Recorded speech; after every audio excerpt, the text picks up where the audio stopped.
بسم اللہ الرحمن الرحیم۔ السلام علیکم ورحمۃ اللہ وبرکاتہ۔ قرآن مجید میں بیان ہونے والے بہترین قصوں میں سے ایک قصہ بنی نوح انسان کے بابا حضرت آدم علیہ السلام کا ہے۔ آپ اللہ تعالیٰ کے پہلے نبی ہیں۔ آپ کا قصہ قرآن مجید کے مختلف صورتوں میں متعدد پرائے میں بیان ہے۔ اللہ تعالیٰ نے سورہ بقرہ میں اس قصے کو بیان کرتے ہوئے فرمایا، اور وہ وقت یاد کرنے کے قابل ہے جب تمہارے پروردگار نے فرشتوں سے فرمایا کہ میں زمین میں اپنا نائب بنانے والا ہوں۔ انہوں نے کہا، کیا تو اس میں ایسے شخص کو نائب بنانا چاہتا ہے جو خرابیاں کرے اور قسط و خون کرتا پھرے، اور ہم تیری تعریف کے ساتھ تسبیح و تقدیس کرتے رہتے ہیں۔ اللہ تعالیٰ نے فرمایا، میں وہ باتیں جانتا ہوں جو تم نہیں جانتے، اور اس نے آدم علیہ السلام کو سب چیزوں کے نام سکھائے۔ پھر ان کو فرشتوں کے سامنے پیش کیا اور فرمایا کہ اگر تم سچے ہو تو مجھے ان کے نام بتاؤ۔ انہوں نے کہا، تو پاک ہے، جتنا علم تو نے ہمیں بخشا ہے اس کے سوا ہمیں کچھ معلوم نہیں، بے شک تو داتا ہے اور حکمت والا ہے۔ تب اللہ تعالیٰ نے آدم علیہ السلام کو حکم دیا، کیوں میں نے تم سے نہیں کہا تھا کہ میں آسمانوں اور زمین کی سب پوشیدہ باتیں جانتا ہوں، اور جو تم ظاہر کرتے ہو اور جو پوشیدہ کرتے ہو سب مجھ کو معلوم ہے۔ اور جب ہم نے فرشتوں کو حکم دیا کہ آدم علیہ السلام کے آگے سجدہ کرو تو وہ سب سجدے میں گر پڑے، مگر شیطان انکار کیا اور غرور میں آ کر کافر ہو گیا۔ اور ہم نے کہا، اے آدم، تم اور تمہاری بیوی جنت میں رہو اور جہاں سے چاہو بے روک ٹوک کھاؤ پیو، لیکن اس درخت کے پاس نہ جانا، نہیں تو تم ظالموں میں داخل ہو جاؤ گے۔ پھر شیطان نے دونوں کو وہاں سے پھسلا دیا اور جس عیش و نشاط میں تھے اس سے ان کو نکلوا دیا۔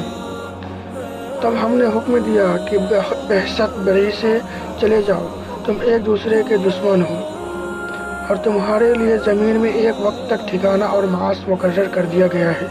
پھر آدم علیہ السلام نے اپنے پروردگار سے کچھ کلمات سیکھے اور معافی مانگی تو اللہ تعالیٰ نے ان کا قصور معاف کر دیا، بے شک وہ معاف کرنے والا اور صاحب رحم ہے۔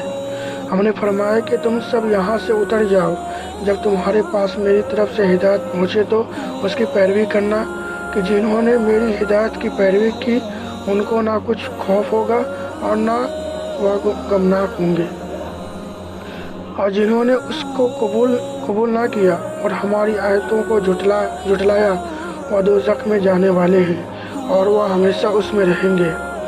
ہم نے ان آیات کی مفصل وضاحت تفسیر میں کر دی ہے، یہاں ہم صرف ان آیات کا مختصر مفہوم بیان کرتے ہیں۔ میں زمین میں خلیفہ بنانے والا ہوں، یعنی اللہ تعالیٰ نے آدم علیہ السلام اور ان کی اولاد کی تخلیق، یعنی اللہ تعالیٰ نے فرشتوں کو آدم علیہ السلام اور ان کی اولاد کی تخلیق کی خبر دی۔ جس طرح کسی بھی عظیم کام کو وجود میں لانے سے پہلے خبر دی جاتی ہے، فرشتے آدم علیہ السلام کی تخلیق کے بارے میں مزید معلومات اور اس کی حکمت جاننے کی خواہش مند تھے، اس لیے انہوں نے عرض کی، کیا تو اس میں ایسے شخص کو نائب بنانا چاہتا ہے جو خرابیاں کرے اور قسط و خون کرتا پھرے۔ اس سوال کا مقصد نہ تو اللہ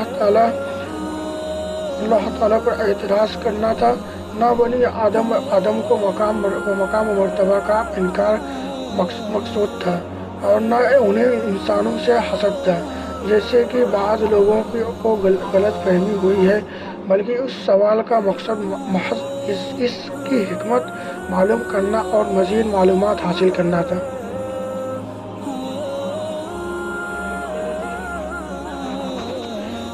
قتادہ رضی اللہ تعالیٰ عنہ نے فرمایا، فرشتوں کو معلوم تھا کہ یہ صورتحال پیش آنے والی ہے، کیونکہ انہوں نے آدم علیہ السلام سے پہلے زمین میں آباد ہونے والی مخلوقات مثلاً جنات کے حالات دیکھے تھے۔ حضرت عبداللہ بن عباس رضی اللہ تعالیٰ عنہ نے فرمایا، جن آدم علیہ السلام سے تقریباً 2000 سال پہلے سے زمین پر آباد تھے، انہوں نے قتل وغیرہ کی تو اللہ تعالیٰ نے فرشتوں کا لشکر بھیج دیا جنہوں نے ان فسادی جنوں کو سمندروں کے دور دراز جزیروں کی طرف دھکیل دیا اس تجربے کے پیش نظر انہوں نے کہا، اور ہم تیری تسبیح، حمد اور پاکیزگی بیان کرتے ہیں۔ اس کا مطلب یہ ہے کہ ہمیشہ تیری عبادت کرتے ہیں۔ ہم میں سے کوئی بھی تیری نافرمانی نہیں کرتا۔ اگر انسان کی تخلیق کا مقصد یہ ہے کہ وہ تیری عبادت کرے تو ہم موجود ہیں جو دن رات کسی کو تاہی یا اطاعت کے بغیر تیری عبادت میں مشغول رہتے ہیں۔ اللہ تعالیٰ نے فرمایا، جو کچھ میں جانتا ہوں تم نہیں جانتے، یعنی مجھے ان کی تخلیق کی وہ حکمت معلوم ہے جو تم نہیں جانتے، یعنی ان میں نبی، رسول، صدیق، شہداء اور نیک لوگ پیدا ہوئے۔ آدم علیہ السلام کے فرشتوں پر علمی برتری۔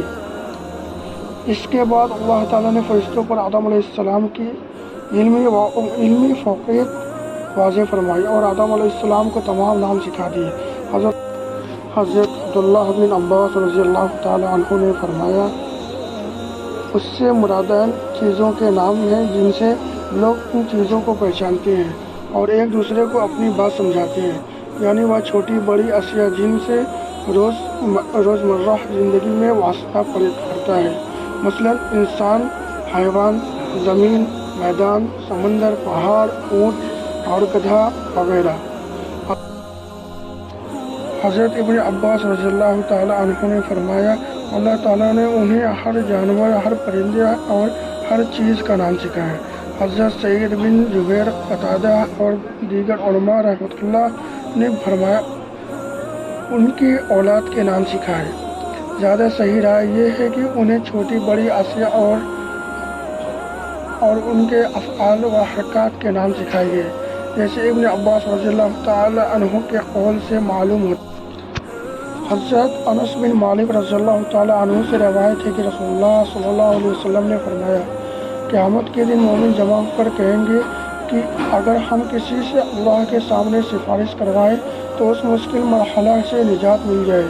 چنانچہ وہ آدم علیہ السلام کی خدمت میں حاضر ہو کر عرض کریں گے، آپ تمام انسانوں کے جدا مجید ہیں، آپ کو اللہ تعالیٰ نے اپنے ہاتھوں سے پیدا فرمایا اور اپنے فرشتوں سے آپ کو سجدہ کروایا اور آپ کو تمام اشیاء کے نام سکھائے، اپنے رب کے سامنے ہماری سفارش فرمائیے تاکہ ہمیں اس مرحلے سے نجات نصیب ہو۔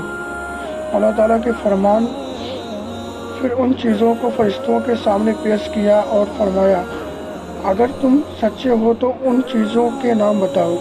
کہ تفسیر میں حضرت حسن بصری رحمۃ اللہ علیہ بیان کرتے ہیں، جب اللہ تعالیٰ نے حضرت آدم علیہ السلام کی تخلیق کا ارادہ فرمایا تو فرشتوں نے کہا، اللہ تعالیٰ جو مخلوق بھی پیدا فرمائے گا ہمارے پاس اس سے زیادہ علم ہوگا۔ چنانچہ ان کا امتحان لیا گیا، اس لیے اللہ تعالیٰ نے فرمایا، اگر تم سچے ہو۔ اللہ تعالیٰ کے فرمان۔ فرشتوں نے کہا، اے اللہ تیری ذات پاک ہے، ہمیں تو صرف اتنا علم ہے جتنا تو نے ہمیں سکھا رکھا ہے، تو ہی پورے علم و حکمت والا ہے۔ ان کا مطلب یہ ہے، اللہ تو پاک ہے، کوئی بھی تجھ سے علم حاصل نہیں کر سکتا سوائے اس کے جو تو نے انہیں سکھایا، جیسا کہ دوسرے مقام پر ارشاد ہے، وہ اس کے علم سے کچھ بھی حاصل نہیں کر سکتے مگر جو وہ خود دینا چاہے۔ اس طرح درج ذیل فرمان الہی سے بھی معلوم ہوتا ہے کہ ظاہر اور پوشیدہ امور کا علم اللہ تعالیٰ ہی کو ہے۔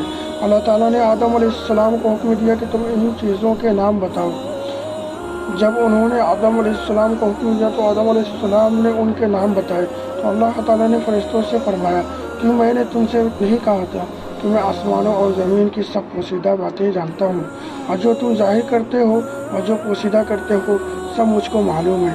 ایک قول کے مطابق میں جانتا ہوں جو تم ظاہر کرتے ہو سے مراد فرشتوں کا یہ کہنا ہے، کیا تو زمین میں وہ مخلوق پیدا کرے گا جس سے اس میں فساد کرے، اور جو تم چھپاتے تھے اس سے مراد ابلیس کا اپنے دل میں تکبر کا جذبہ رکھنا اور آدم علیہ السلام سے افضل ہونے کا خیال ہے۔